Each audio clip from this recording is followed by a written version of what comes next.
నిజామాబాద్ జిల్లా ముప్కల్ గ్రామ జనవాసం ప్రాంతంలో ఒక పైథాన్ వలలో చిక్కుకొని ఉన్నదని పోలీసు వారికి సమాచారం అందడంతో సిబ్బందితో కలిసి వెళ్లి చూడగా అది 10 అడుగుల పెద్దదిగా ఉన్నదని, కొత్తగా నిర్మిస్తున్న ఇంటిలో వలలో చిక్కుకుందని వెంటనే Mupkal SI Bhaskarachari forest department వాళ్ళకి సమాచారం ఇవ్వగా Nizamabad forest section officer Ganesh, beat officer Suresh వాళ్ళ సిబ్బందితో వచ్చి పామును రెస్క్యూ చేసి కాపాడడం జరిగింది.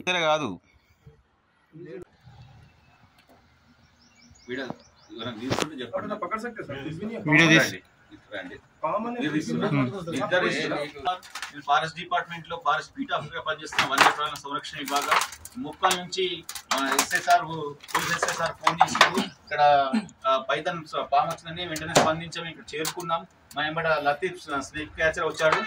పాముని పట్టుకుని ఆరోగ్యంగా ఉంది. నేను ఇప్పుడు డాక్టర్కి వెటర్నరీ హాస్పిటల్ తీసుకెళ్లి వైద్యం చేయించి ఈ మామిడిపల్లి ఫారెస్ట్ వదిలిస్తాం. Thank you. మరిన్ని అప్డేట్స్ కోసం మా ఛానల్ని సబ్స్క్రైబ్ చేయండి.